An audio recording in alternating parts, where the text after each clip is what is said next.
رب کی آواز سنائی دیتی ہے، بائیں دیکھتے ہیں رب کی آواز سنائی دیتی ہے، وہ خود جمیل، اس کی آواز جمیل، وہ خود خوبصورت، اس کی آواز خوبصورت۔ جب رب کریم نے قرآن پڑھا، یاسین پڑھا، ایک رب کا حسن، ایک رب کی آواز کا حسن، ایک کلام اللہ کا حسن، پھر سورہ یاسین کا حسن۔ جب اللہ نے ان سورتوں کی تلاوت کی، فرشتے جھوم اٹھے۔ آج قاری قرآن پڑھتا ہے، تم جھومتے ہو۔ رب نے قرآن پڑھا، جبریل جھومے، اسرافیل جھومے، اسرائیل جھومے، میکائیل جھومے، ملائکہ جھومے، نوری جھومے، جھوم کے کہنے لگے طوبیٰ لأمۃ تنزل فیہا القرآن۔ وہ امت خوش قسمت، اس امت کو ہمارا سلام، اس امت کو ہماری شاباش جن میں قرآن اترے گا۔ طوبیٰ للواحد، یہ ٹنکو کالونی کے ننھے منھے بچے، ننھے منھے حافظ، جوان اور بوڑھے، مرد اور عورتیں جن کے سینوں میں یہ قرآن آئے گا، وہ سینے بھی مبارک، وہ امت بھی مبارک۔ آسمان نہیں ہے، قرآن ہے، زمین نہیں ہے، قرآن ہے، آدم پیدا نہیں ہوئے، قرآن ہے، لوگوں ابھی شجر و حجر نہیں ہے، ابھی برگ و بہار نہیں ہے، قرآن ہے۔ قرآن تو قدیم کتاب ہے، قدیم ایسی کہ آسمان سے بھی پرانی، قدیم ایسی کہ زمین سے بھی پرانی، قدیم ایسی اللہ تبارک و تعالیٰ کی پوری کائنات سے پرانی، اور جدید ایسی کہ ابھی کھول کے پڑھو، دنیا کے کسی میگزین میں، دنیا کے کسی ناول میں، دنیا کے کسی افسانے میں، دنیا کے کسی بڑے سے بڑے رائٹر، مصنف، ہسٹورین، مؤرخ، مصنف کی کلام میں وہ لطف اور مزہ نہیں آتا جو مزہ رب کے قرآن کے پڑھنے میں آتا ہے۔ ایسا لگتا ہے جیسے کسی نے ہونٹوں پر اور زبان پر عجیب سی شہد اڑیل دی ہو، پڑھنے والا پڑھتا جاتا ہے، لطف دوبالا ہوتا جاتا ہے۔ لا یخلق بکثرت الرد، بار بار پڑھنے سے پرانی نہیں ہوتی، یہ ایسا کلام ہے لا ينقضي عجائبہ، جس کے عجائب ختم نہیں ہوتے۔ اور پہلی دفعہ پڑھو مزہ کم آئے گا، دوسری دفعہ پڑھو مزہ اور بڑھ جائے گا۔ پوری کائنات سے قدیم بھی ہے، جدید بھی ہے۔ جب پوری کائنات نہیں تھی قرآن تھا، اور جب پوری کائنات نہیں رہے گی لوگوں پھر بھی قرآن موجود ہوگا، اللہ کا کلام موجود ہوگا۔ آپ کہیں گے وہ کیسے؟ ان علماء سے پوچھو۔ حدیث میں آتا ہے اللہ تبارک و تعالی حشر میں سب کی موت طاری فرما دے گی، پوری کائنات میں ساقہ ہوگا، بیہوشی ہوگی۔ ونفخ فی الصور فصعق من فی السماوات ومن فی الارض الا من شاء اللہ، سارے بیہوش ہوں گے، کسی کو ہوش نہیں۔ آسمان ختم ہو چکا، زمینیں ختم ہو چکی، سارے انسان موت کے عالم میں۔ اس وقت اللہ پوچھیں گے لمن الملک اليوم، آج ملک کس کا ہے، اقتدار کس کا ہے، بادشاہت کس کی ہے، قدرت کس کی ہے، حکومت کس کی ہے، امر کس کا ہے، نظام کس کا ہے؟ کوئی ہو تو جواب دے۔ اللہ خود فرمائیں گے للہ الواحد القہار، آج ملک اللہ کا ہے، حکومت اللہ کی ہے، شاہی اللہ کی ہے، اقتدار اللہ کا ہے، قبضہ اللہ کا ہے، سطوت اللہ کی ہے، کنٹرول اللہ کا ہے، ملکوت اللہ کا ہے۔ پوری کائنات پر آج امر اللہ چل رہا ہے۔ اے لوگوں، پوری کائنات ختم ہو گئی، قرآن پھر بھی باقی ہے۔ کچھ نہیں تھا، قرآن تھا، کچھ نہیں ہوگا، قرآن پھر بھی ہوگا۔ یہ ایسا کلام ہے، اور یہ صرف اسی قرآن کی خصوصیت ہے۔ ایک بات اور کہتا ہوں، قرآن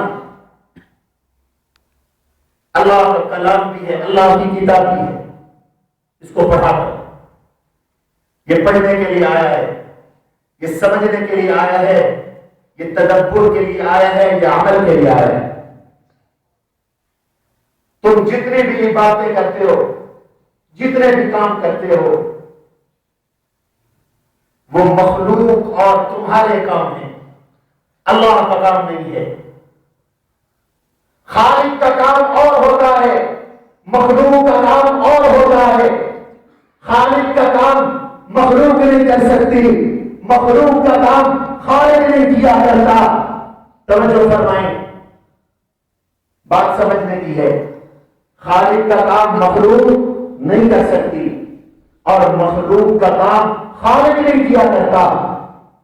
مخلوق کا کام کھانا ہے تو کھانے سے پاک، میرا آپ کا کام پینا ہے وہ پینے سے پاک، میرا اور آپ کا کام سونا ہے وہ سونے سے پاک، میرا اور آپ کا کام کرتے کرتے تھک جانا ہے وہ تھکنے سے پاک، میرا اور آپ کا کام شادی کرنا ہے وہ شادی بیاہ سے پاک، میری اور آپ کی اولاد ہے وہ اولاد سے پاک، میرے اور آپ کے ماں باپ ہے وہ ماں باپ سے پاک، میرے اور آپ کے رشتہ دار ہیں وہ رشتہ داریوں سے پاک، میں اور آپ منگتی ہیں وہ مانگنے سے پاک، میں اور آپ محتاج ہیں وہ احتیاجی سے پاک، میں اور آپ اللہ تبارک و تعالیٰ کے در کے سوالی ہیں وہ سوالات سے پاک۔ مخلوق کے کام خالق نہیں کیا کرتا، خالق کا کام مخلوق نہیں کر سکتی۔ وہ رزاق ہے، کوئی اور رزاق نہیں بن سکتا، وہ خالق ہے، کوئی اور خالق نہیں بن سکتا، وہ مالک ہے، کوئی اور مالک نہیں بن سکتا، وہ مشکل کشا ہے، کوئی اور مشکل کشا نہیں بن سکتا، وہ حاجت روا ہے، کوئی اور حاجت روا نہیں بن سکتا۔ لوگوں اس کے اپنے کام ہیں، تمہارے اپنے کام ہیں۔ لیس کمثلہ شیء، اس کی مثل کوئی چیز نہیں۔ لا تضربوا للہ الامثال، مخلوق والی مثالیں خالق پہ فکر نہ کیا کرو۔ مخلوق کی مثال اور نظام اور اختیارات اور خالق کا نظام اور اختیارات اور جو کام خالق کرتی ہے خالق کرتا ہے، مخلوق نہیں کرتی۔ جو مخلوق کرتی ہے وہ خالق نہیں کرتا۔ لیکن دو کام ہیں، دو کام ہیں، توجہ فرمائیے۔ خالق بھی وہ کرتا ہے اور مخلوق کو، مجھے اور آپ کو بھی وہ دو کام کرنے کا حکم دیتا ہے۔ ماشاءاللہ سید سلیمان شاہ صاحب گیلانی تشریف لائیں۔ بس میں بات مختصر کر رہا ہوں، توجہ فرمائیے۔ دو کام ایسے ہیں جو خالق بھی کرتا ہے اور مخلوق کو بھی وہ دو کام کرنے کے حکم دیتا ہے۔ ایک کام قرآن کریم کی تلاوت، اتل ما اوحی الیک من الکتاب واقم الصلاۃ۔ رب کہہ رہا ہے قرآن پڑھا کرو، قرآن کی تلاوت کیا کرو۔ رب خود بھی قرآن پڑھتا ہے۔ ان اللہ قرأ سورۃ طٰہٰ وسورۃ یاسین، رب نے خود تلاوت کی تھی، رب کے نبی نے تلاوت کی، ہمیں بھی حکم دیا تم بھی تلاوت کیا کرو۔ اقرأوا سورۃ یاسین علی موتاکم، سورہ یاسین مردوں پہ پڑھا کرو، زندوں پہ پڑھا کرو۔ اقرأوا سورۃ الواقعہ، سورہ واقعہ پڑھا کرو۔ من قرأ الہاکم التکاثر، جس نے الہاکم التکاثر پڑھا۔ من قرأ 1000 آیہ، جس نے 1000 آیت پڑھی۔ لم یحاجہ القرآن، قرآن اس کی طرف سے جھگڑے گا نہیں، قرآن پڑھنے کا حکم ہے۔ اس لیے قرآن پڑھو۔ قرآن پڑھنا نبیوں کی سنت، قرآن پڑھنا امام الانبیاء کی سنت، قرآن پڑھنا جبریل کی سنت، قرآن پڑھنا خود رب جلیل کی سنت۔ اللہ نے خود قرآن پڑھا ہے، یہ اللہ کی سنت ہے۔ جب تم سورہ یاسین پڑھتے ہو تو صرف رسول اللہ کی سنت پہ عمل نہیں کرتے، تم اللہ کی سنت پہ بھی عمل کرتے ہو۔ حدیث صحیح ہے، اللہ نے تلاوت کی، سورہ یاسین پڑھی، سورہ طٰہٰ پڑھی۔ امام اعظم ابو حنیفہ رحمہ اللہ سورہ طٰہٰ کو حرم میں کھڑے ہو کر پڑھا کرتے تھے۔ کیوں پڑھا کرتے تھے؟ خاص طور پر طٰہٰ اللہ نے اسے تلاوت کیا، حضور علیہ السلام نے تلاوت کیا، اور طٰہٰ اور یاسین صورتوں میں سے رب نے ان 2 صورتوں کا انتخاب کیا. سورہ طٰہٰ پڑھی، سورہ یاسین پڑھی. توجہ کیجئے، 114 صورتوں میں سے ذکر آیا 2 صورتوں کا. رب نے یہ 2 صورتیں کیوں پڑھی؟ یہ 2 صورتیں اس لیے رب نے پڑھی، ان 2 صورتوں کا مرکزی مضمون، ان 2 صورتوں میں زیادہ تر مضمون اللہ نے جو بیان کیا ہے، قرآن نے جو بیان کیا ہے، وہ اللہ کے نبی کی رسالت کا ہے، حضور کی رسالت کا ہے. 114 صورتوں میں سے یہ 2 صورتیں، یاسین والقرآن الحکیم انک لمن المرسلین. قسم اٹھا کر رب نے اپنے نبی کی نبوت کو ثابت کیا ہے، اور قرآن حضور کی رسالت بتلاتا ہے. حضور قرآن کی صداقت بتلاتے ہیں. کتاب اللہ رسول اللہ لازم و ملزوم ہے. اگر کوئی کتاب اللہ کو چھوڑتا ہے رسول اللہ کے دروازے پر نہیں پہنچ سکتا. کوئی رسول اللہ کو چھوڑتا ہے کتاب اللہ کے دروازے پر نہیں پہنچ سکتا.